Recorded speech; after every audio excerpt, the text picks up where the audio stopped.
Mic check, check. What's up, Texas? How's everybody doing? Good. Is this our Sunday religion? Yeah! Thank you for being here. Thank you for all you do for us, for this franchise, for us personally, for our families, for everything. Thank you, thank you, thank you. We love you.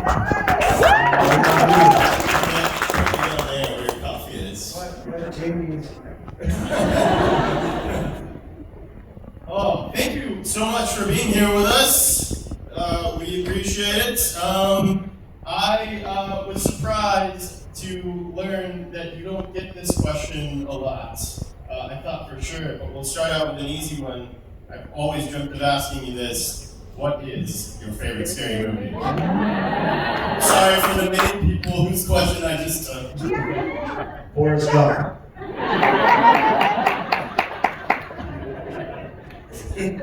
My favorite scary movie is Scream. Narcissistic, maybe. The Changeling. Yeah! I like scary movies. Well, that's the first one I saw and the only one I saw. You have PTSD when you see wheelchairs? Yeah. This is a real question for you. Is that scary? That's what I was gonna say! Absolutely frightening. So, I wanna immediately take it out to you. I don't want to steal any time from you guys. You've been waiting a long time, and we do have to wrap here at 12:50. So sorry for the late start, but let's take. You know why? You know why I can leave? Chucky. Chucky coming. It's not enough. Oh, my bad. So let's take it right out to you guys. Who wants to ask the first question? No pressure. Oh wow, that hand went up fast. Yes. Well, first of all, there was an open seat and she ran to the seat. So she gets the first question. I wanted this seat so bad. Matthew's already going rogue for 2 minutes.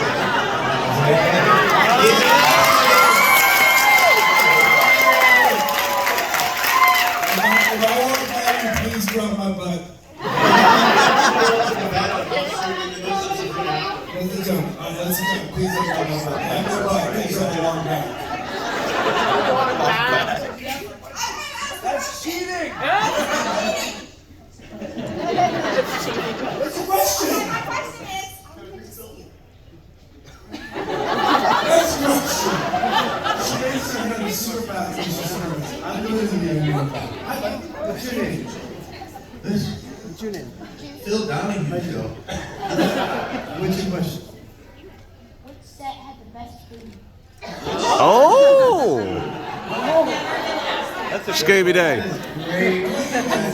We're very excited about the question because nobody's ever asked that question. Thank you for your question. Which set had the best? I didn't scream too. Because we made money. We were at Atlanta. No, we had an espresso cart. And I think we had a chicken tender lady. Remember that? You really had thought of it. You remember this. Oh yeah, and I said, damn, where's Steve? Oh, he did.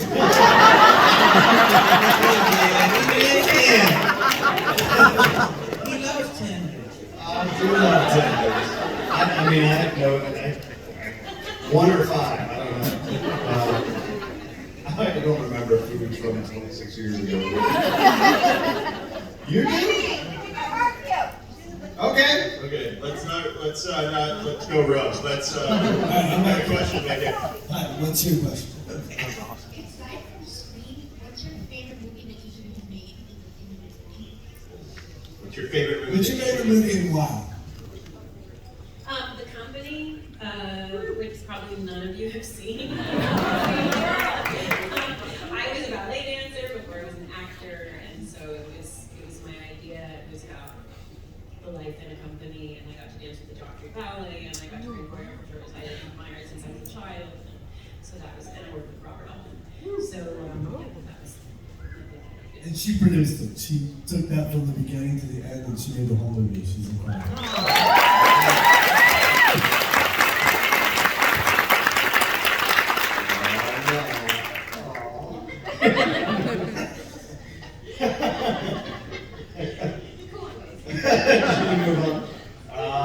What about you?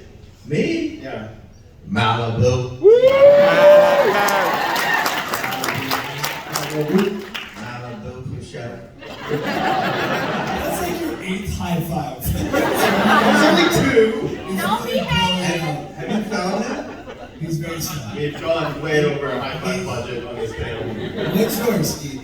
Probably Ride with the Devil. Oh, yeah. Wow, thank you. Most people didn't see it because it was essentially the only unreleased Ang Lee movie. But it was a lot of fun. 7 months on horseback, Civil War film. Yeah, it was a blast. Mine's a movie called SLC Pop.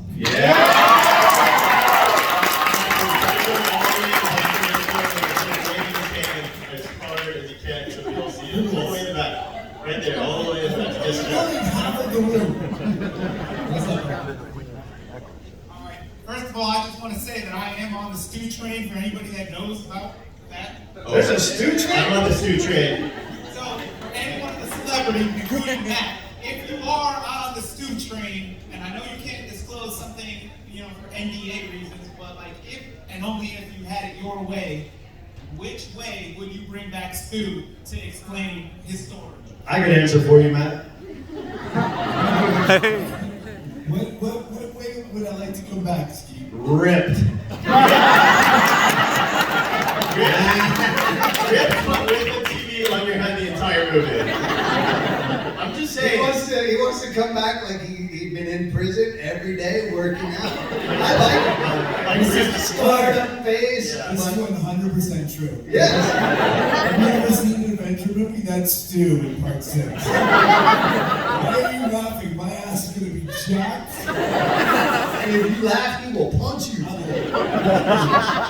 You literally look like your character from Screen 5 with the flamethrower, which, if you didn't know, that was his voice. My voice is in Screen 5. Yeah.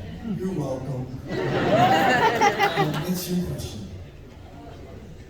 Do you wish your partner He's not dead, so I don't have to.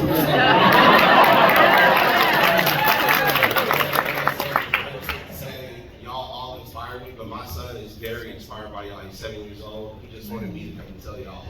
I asked y'all, like, for him, the information to give him. How do you keep inspiring people? What should I tell him to keep doing? Because he's already wanting You're inspiring me. wanting to be like y'all and do movies. So what can I tell him? Well, I mean, first of all, what a great dad you are.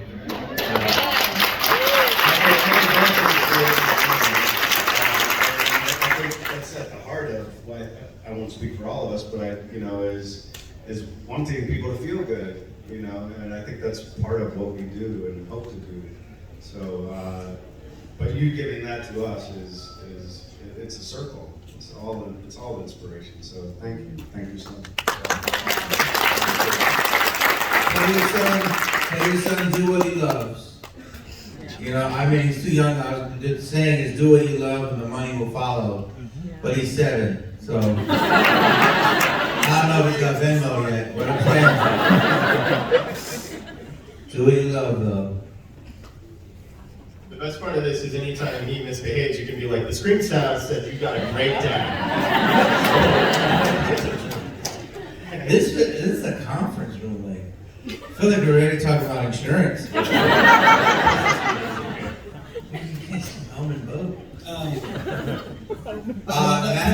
That question, I actually don't think people talk about it enough. I think the idea of how you live a life and what you chase in life is so important, right? So many people come to Hollywood to chase money and fame.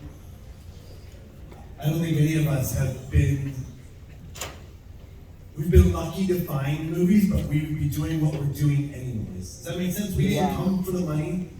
We didn't come for the fame. We came because this is what we have done our whole lives. So when you were good at whatever you were good at in high school, I was that kid who was getting picked on because I was in drama.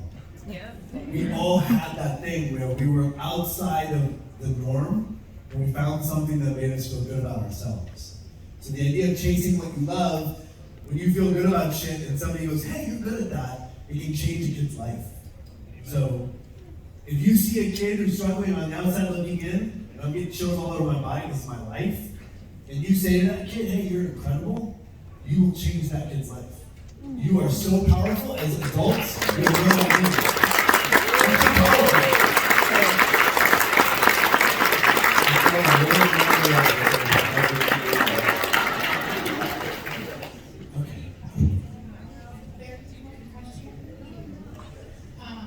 I'm expecting a boy in a couple of months, and his middle name is going to be Matthew. Growing up, you were just a very vital role. Who are these four moms? You just played an important role in my childhood and now my daughters and soon-to-be sons. I was just wondering if you would be the honorary godfather. Shit just got deep, y'all. Just push it to that. I know. Well, first of all, The only request, if you accept, is just to continue being the kind, generous, big-hearted person that you are, because I want him to grow up to be as amazing as you. I feel like you're-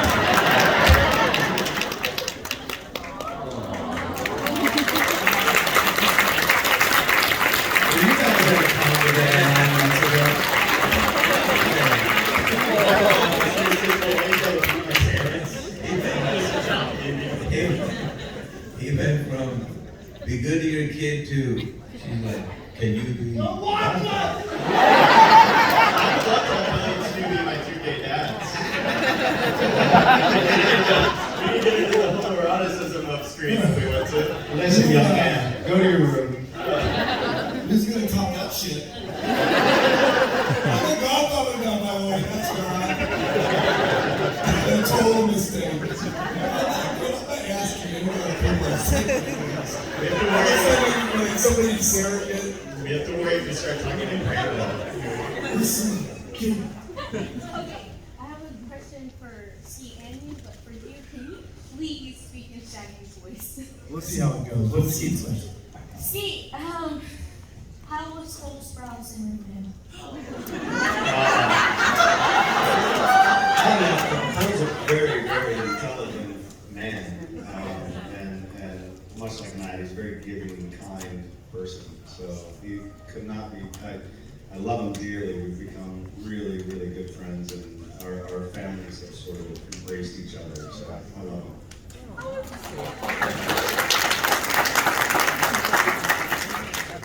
What's your question?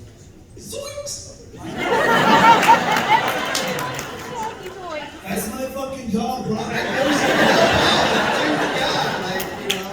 Keep your mouth. We have a baby coming. Keep your mouth off my jaw. I did watch it for the first time last week, though. Wait, what? You didn't see Scooby-Doo? It came out 20 years ago, bro. That's your homeboy. That's Jesus. No. How's your MySpace account?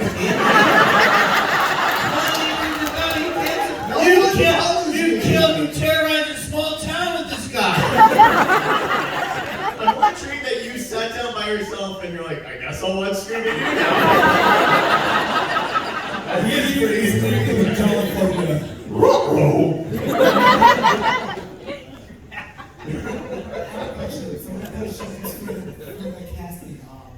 Is there a character that you wish that you could bring back from the Scream series, dead or alive? Yeah, bro, me. Randy!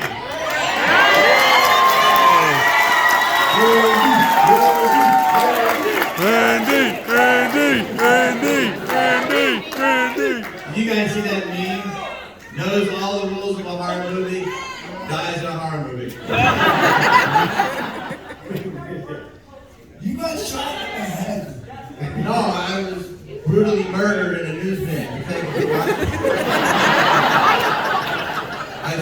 movie when it came out. Okay, I'm not letting you. I still haven't seen it.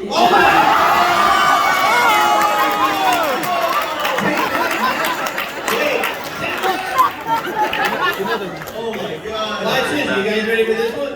Hey, do you know what Malibu means?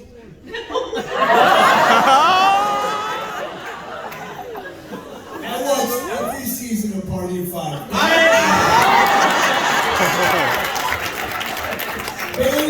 love the company. Next I question. saw him on a plane.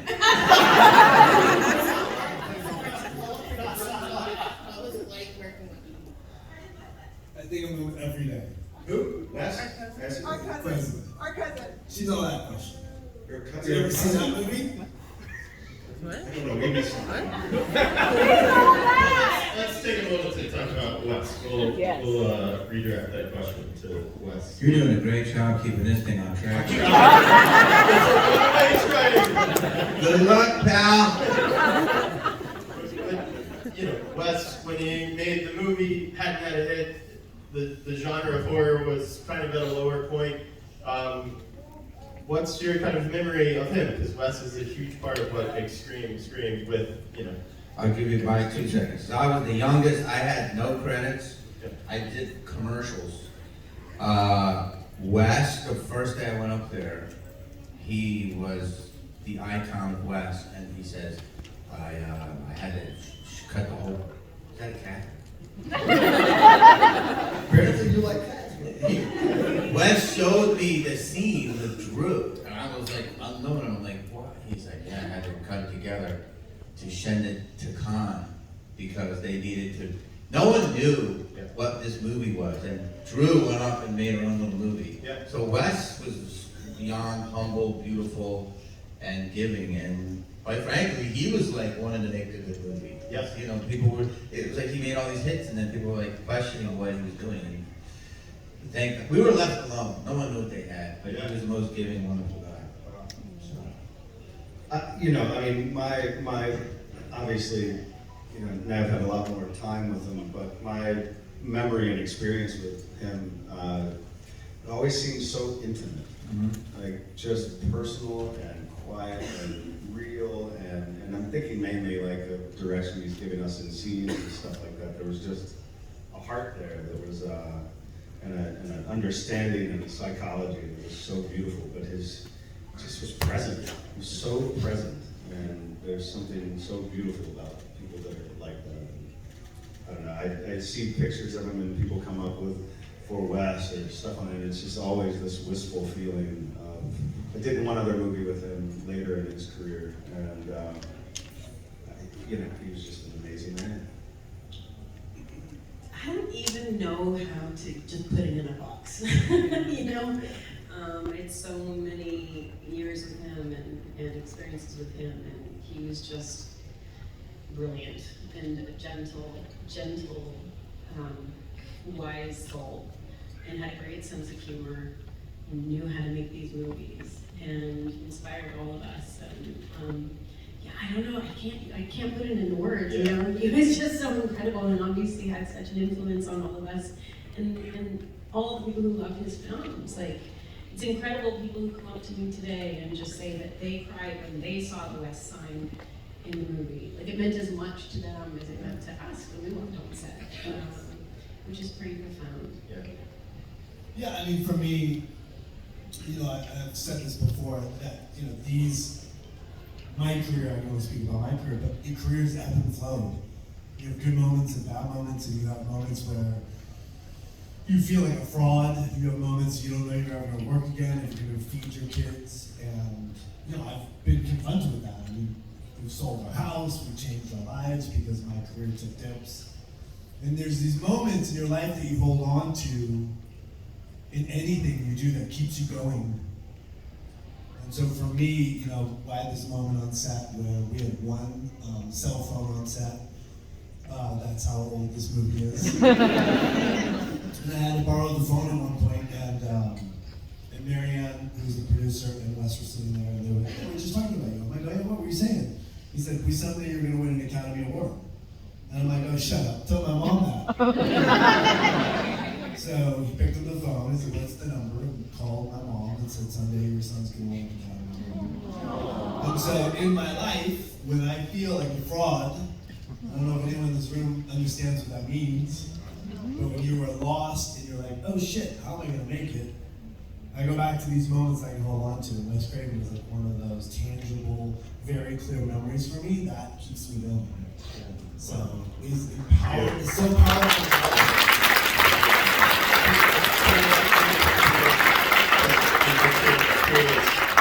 I'm a huge fan of Scream 4, especially that being his last film.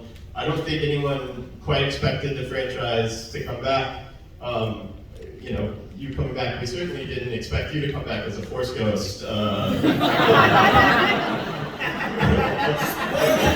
haven't seen it. A murder Force Ghost. But what was that experience like coming back and making it without Wes and making it with the Radio Silence guys? Well, I don't think we could have had a better team jump on board and take over for Wes. I had been really apprehensive about doing another one without him. And they wrote me a letter, Matt and Tyler, the directors, and said that they had become filmmakers because of the Scream films and become directors because of Wes Craven, and that everything they've done had been influenced by Wes thus far. And that meant so much to me. And then we had a conversation about what they were planning to do with the film, and that they really, really wanted to honor him and respect this franchise in the energy that it started with, and they pulled it off, and I'm so grateful. No, that's an applause. Same.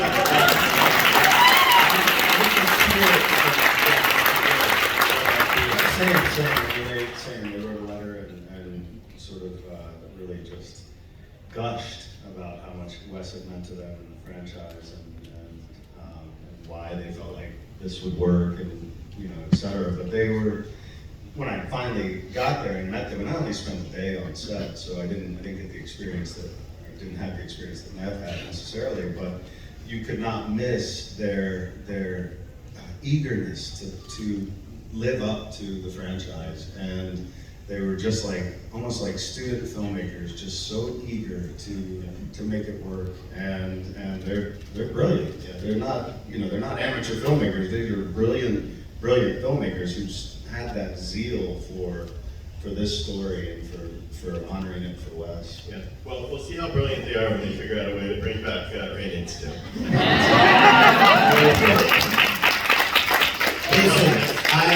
It came through. When they wrote me a letter and they said, listen, we want to put you on the mantle. And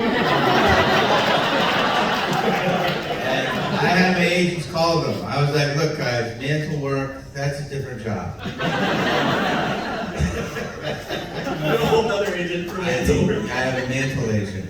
I love it. Back to our moderator. What's your favorite Scream movie? What's your favorite Scream movie? That's good. Man, where were you? I needed that. I have an answer on this, and I'm going to tell you where I am, but someone that we all know said something that I think is crazy. For me, it's 1, 2, 5, 4, 3. Someone, I don't know who's in this room right now, told me it's 1, then 4. Nice. 4. There's an argument for 4. I've been hearing, I gotta go rewatch 4, but for It me, was ahead of its time when it came out, just like you were. so that's my one. Someone came up to me and told me today they thought it should never have been made. It's polarizing. And I will fight them. What about you? What's your word? I'm gonna go. Shut the Oh. fuck up. I'm gonna go all of us. He's gonna say 1 and 5 because those are the ones he said, and then the rest of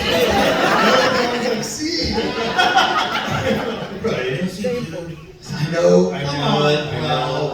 Well, you watched Scooby-Doo. In 2022. That's Scooby shape. That's Scooby shape. What about you? You have the ultimate perspective. I would say probably 1, 2, 5, 3, 4. I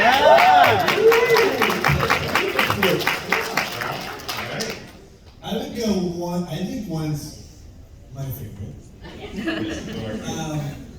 I liked 4 a lot. I liked 5 a lot. I did not love 2 when I didn't see 2. But everyone knows that he's actually into, right? Yeah. The party. So Really? well, I'm just saying. That's an I argument that you're still on. I was walking around the back of the store. Which is why I see so well. What was wrong with you? Yeah, I got it. Good I save. have a question. What's the worst death? What is the most horrific death of all the main characters? Spoilers, guys. That one hurt the most physically and emotionally. Dewey. I know Casey. I don't know that first death.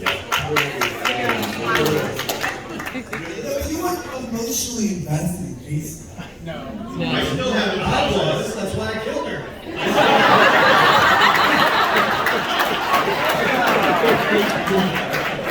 You guys, he's handsome and funny. I still haven't processed Randy's death. I'm still. I think Randy dying was. I think it's between those two. I think it's between Randy and Dewey.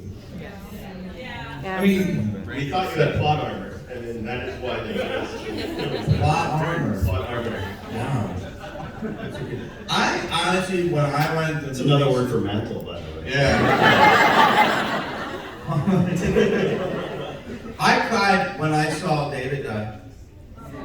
Like, how many people come up to me, like at Trader Joe's, and say, "I'm sorry, you're dead." I'm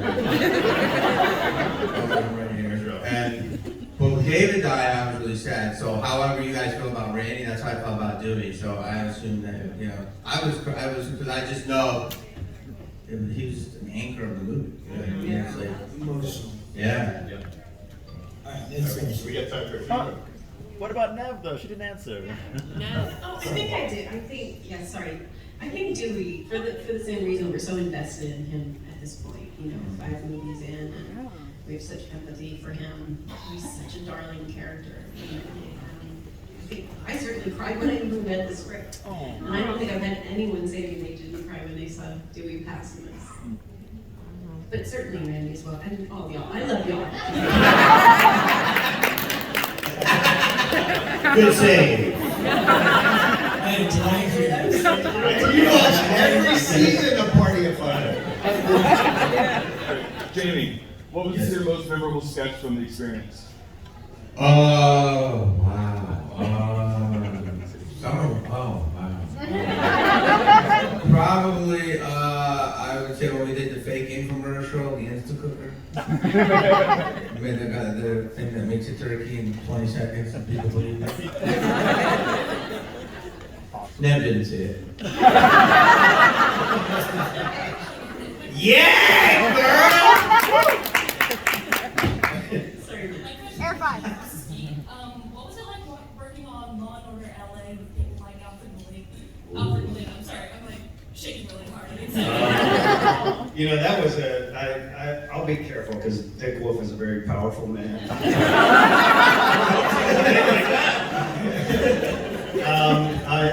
That was a great cast. Corey Stoll and Terrence Howard and Alfred Molina, and it's such a formula, and I've never worked on a formula before, and it was difficult, and the politics of NBC being bought by Comcast during that season were crazy. It wasn't like acting. It wasn't like they had rules that Corey and I played the lead detectives, and they had rules that we weren't allowed to touch each other. So you had a great time. Yeah. It was so. It was really difficult, and unfortunately, I love those people, the cast, and all that, but it was just such a difficult formula to work under, to be free and to feel confident every day. There was just all these rules. So let's go 2 more questions. We'll go one here and then we'll end. Okay. So who has the last line expression that feels great? you sure? Sure. So this is to all the cast. First off, thank you all of you for all your movies, those seen and not seen. But with that being said, did you guys know who the killers were in the first screen? We did, yeah. That was before the days of hiding scripts. And remember, I mean, I do think it's interesting is that nobody expected this movie to be anything. So in that expectation, like nobody really cared. So like, whatever, read the script. So it's only now, in retrospect, that you like were a part of something that is still being celebrated, which is crazy. Because when we did it, one of the great things about it for all of us, I think I'm speaking for all of us, is one of the great experiences of our lives. It's like our childhood. We were kids showing up in Sonoma, California, racing to go out to dinner every weekend to be together. We would wrap at 5 in the morning and go hang out in David Arquette's room and drink like teenagers. So you had an experience that was this wonder of young Hollywood in the early 90s. So there wasn't the pressure to be anything other than what it was, which I think all these movies these days, from the MCU down the street, 10, 11, and 12, there's pressure to deliver box office return, which we didn't have, which makes it such an idyllic memory for all of us. Thank you for making my question so much better.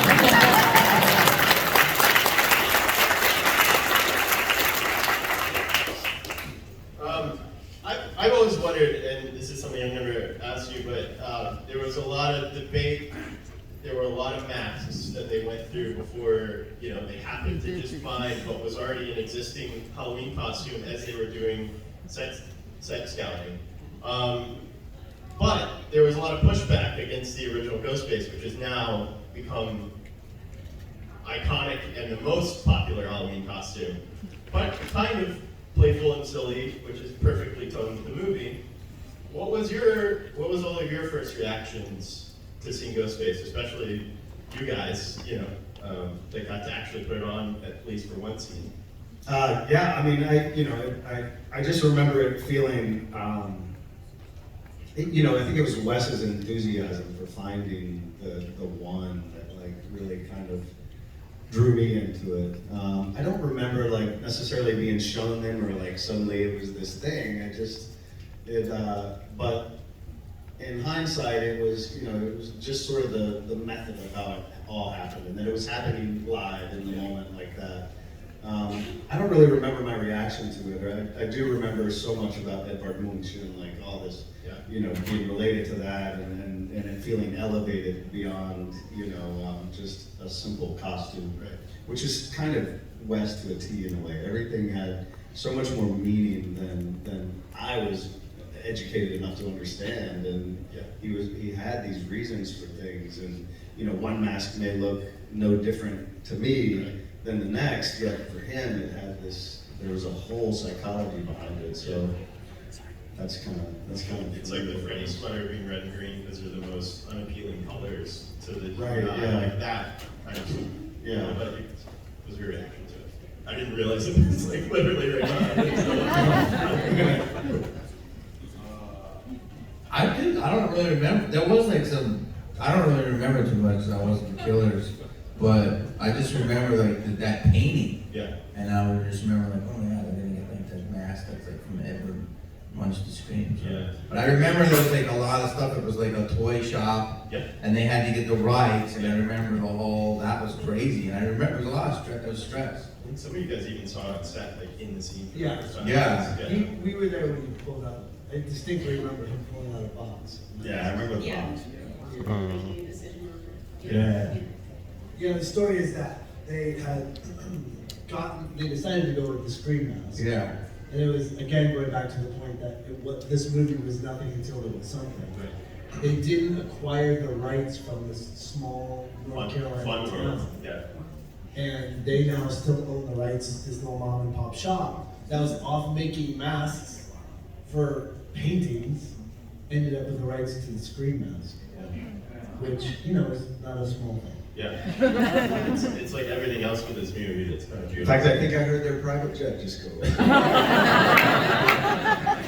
Well, thank you all for indulging us in all of this. This is just such an honor and a pleasure to have you all here and all together. We want to do one last thing. It's kind of become a Frightmare tradition where we have the audience behind you and get a photo just to kind of commemorate the experience. So we have just like you guys like line up here, and then everybody kind of behind you just, you know. Yeah, can we, as we're doing that, can I just say, listen, you guys, I want you to know that you may not hear it enough, but the people on that floor are very grateful for your hard-earned money, for you waiting in our lines to support us. You help feed our families from job to job. I haven't worked in 10 months. So again, I know Skeet said it in the beginning, but we are so grateful.